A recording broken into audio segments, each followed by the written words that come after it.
السلام علیکم ناظرین، آج کی ویڈیو میں ہم جانیں گے بنی اسرائیل کون تھے، یہ کس نبی کی اولاد تھے، بنی اسرائیل کے 70,000 آدمی کیسے مر گئے اور بنی اسرائیل پر عذاب کیوں اور کیسے آیا۔ تو چلیے جی جانتے ہیں۔ بنی اسرائیل دو لفظوں کا مرکب ہے، اسرا اور ایل۔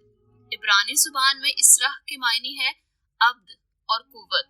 اور ایل کے معنی ہے اللہ۔ اس طرح بنی اسرائیل کا معنی ہوا عبداللہ یا قوت اللہ۔ یہ حضرت یعقوب علیہ السلام کا لقب ہے جو حضرت اسحاق علیہ السلام کے بیٹے اور حضرت ابراہیم علیہ السلام کے پوتے تھے۔ حضرت یعقوب علیہ السلام کے اسی لقب کی بنا پر ان کی اولاد کو بنی اسرائیل کہا جاتا ہے۔ عرب جناب اسماعیل علیہ السلام کی اولاد ہیں اور اکثر عجم جناب اسحاق کی اولاد ہیں۔ جناب یعقوب علیہ السلام اپنی اولاد سمیت اپنے اصلی وطن فلسطین و شام سے ہجرت کر کے اپنے فرزند حضرت یوسف علیہ السلام کے پاس مصر میں تشریف لے گئے تھے، جہاں وہ اس وقت کے فرعون کے وزیر تھے اور پھر وہاں صدیوں تک بڑے عروج پر رہے، مگر بعد میں مصر کے فرعون نے ان پر ظلم و ستم کے پہاڑ گرا دیے، بیٹوں کو قتل کیا اور بیٹیوں کو اپنی خدمت کے لیے زندہ چھوڑا، یہاں تک کہ حضرت موسیٰ علیہ السلام نے آ کر فرعون کے ظلم سے آزاد کروایا۔ بالآخر حضرت موسیٰ علیہ السلام کے وصی یوشع بن نون کے دور میں وہ فلسطین واپس آئے اور جناب یوشع کے بعد نبی ہوئے۔ آخر کار ان کی غلط کاریوں کی وجہ سے بابل کے بادشاہ بخت نصر نے ان پر حملہ کر کے انہیں تہس نہس کر دیا،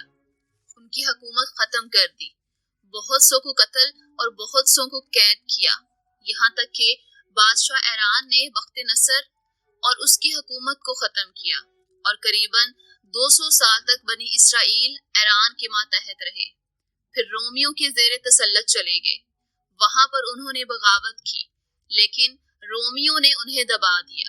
اور انہیں فلسطین سے نکال دیا۔ اس طرح وہ بکھر گئے، کچھ مصر چلے گئے، کچھ لبنان اور سوریہ میں اور کچھ عراق و حجاز وغیرہ کے مقام میں چلے گئے، یہاں تک کہ اب 1948 میں عالم استوار نے مسلمانوں کے خلاف ایک منظم سازش کے تحت مختلف اطراف سے یہودیوں کو اکٹھا کر کے مسلمانوں کے عین وسط یعنی فلسطین میں حکومت قائم کر دی۔ نزول قرآن کے عہد میں یہ بنی اسرائیل دو مذہبوں میں تقسیم ہو چکے تھے، ایک یہود جو حضرت موسیٰ علیہ السلام تک انبیاء کو مانتے تھے اور جناب حضرت عیسیٰ علیہ السلام کی نبوت کا انکار کرتے تھے، دوسرے نصارہ جو کہ حضرت عیسیٰ علیہ السلام کو نہ صرف نبی بلکہ خدا کا بیٹا مانتے تھے۔ ان دونوں قوموں کو مسلمانوں سے مذہبی اختلاف کے علاوہ یہ تعصب بھی تھا کہ اسلام کا نبی یعنی حضرت محمد صلی اللہ علیہ وآلہ وسلم ان کی قوم سے نہیں آئے بلکہ نسل اسماعیل سے آئے ہیں۔ زمانہ نزول قرآن کے وقت عالم اقوام رومن اور عالم اقوام عرب خاص طور پر یہودیوں کو خاص مقام حاصل تھا۔ قریباً 1000 سال تک ان میں نبوت کا سلسلہ جاری و ساری رہا، ان میں ہزاروں نبی پیدا ہوئے،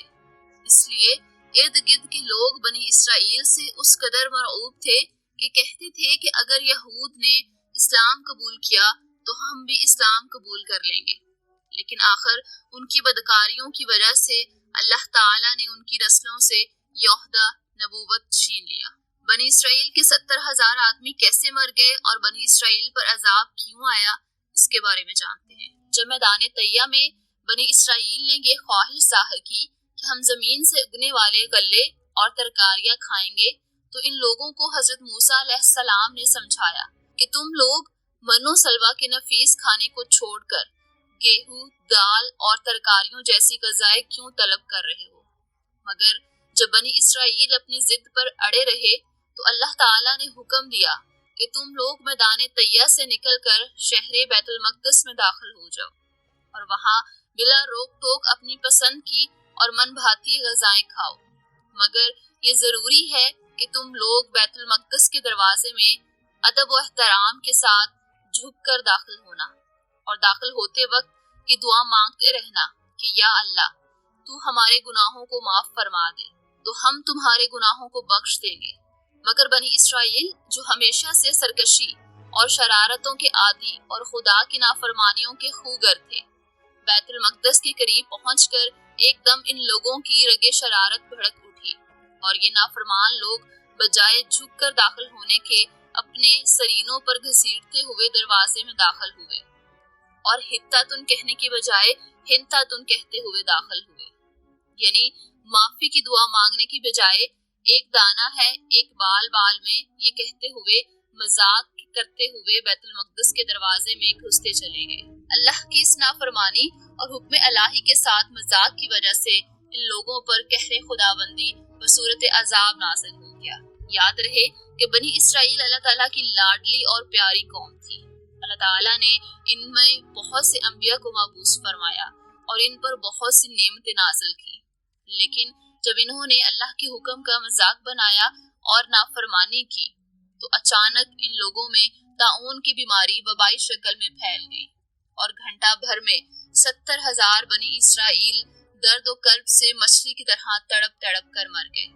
اب یہ جان لیتے ہیں کہ طاعون کس قدر خطرناک بیماری تھی جس کا عذاب بنی اسرائیل پر نازل۔ ناظرین، طاعون ایک مہلک وبائی بیماری ہے۔ اس بیماری میں گردن اور بغلوں میں آم کی گٹلی کے برابر گلٹیاں نکل آتی ہیں جن میں بے پناہ درد اور ناقابل برداشت سوزش ہوتی ہے اور شدید بخار چڑھ جاتا ہے اور آنکھیں سرخ ہو جاتی ہیں اور دردناک جلن سے شعلہ کی طرح جلنے لگتی ہے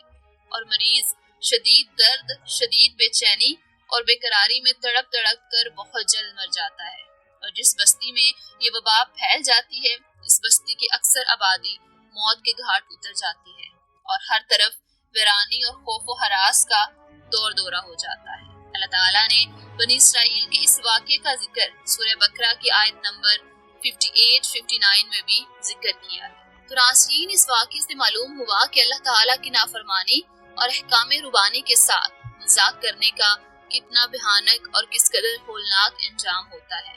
کہ آخرت کا عذاب تو اپنی جگہ برقرار ہی ہے، دنیا ہی میں قہر الہی بصورت عذاب نازل ہو جاتا ہے جس سے لوگ ہلاک ہو کر فنا کے گھاٹ اتر جاتے ہیں اور بستیاں ویران ہو جاتی ہیں۔ لیکن ایک فائدے کی بات مسلمانوں کے لیے یعنی کہ حضور صلی اللہ علیہ وآلہ وسلم کی امت کے لیے یہ ہوا کہ طاعون بنی اسرائیل کے حق میں عذاب تھا، مگر خاتم الانبیاء صلی اللہ علیہ وآلہ وسلم کی امت کے حق میں یہ بیماری رحمت ہے، کیونکہ حدیث شریف میں آیا ہے کہ طاعون کی بیماری میں مرنے والا شہید ہوتا ہے۔ مسئلہ یہ ہے کہ جس بستی میں طاعون کی وبا پھیلی ہو وہاں جانا نہیں چاہیے، اور اگر اپنی بستی میں طاعون آ جائے تو بستی چھوڑ کر دوسری جگہ بھاگنا نہیں چاہیے، بلکہ طاعون کی وبا میں اپنی بستی کے اندر خدا پر توکل کر کے صبر کے ساتھ رہنا چاہیے۔ اگر اس بیماری میں مر گیا تو شہید ہوگا۔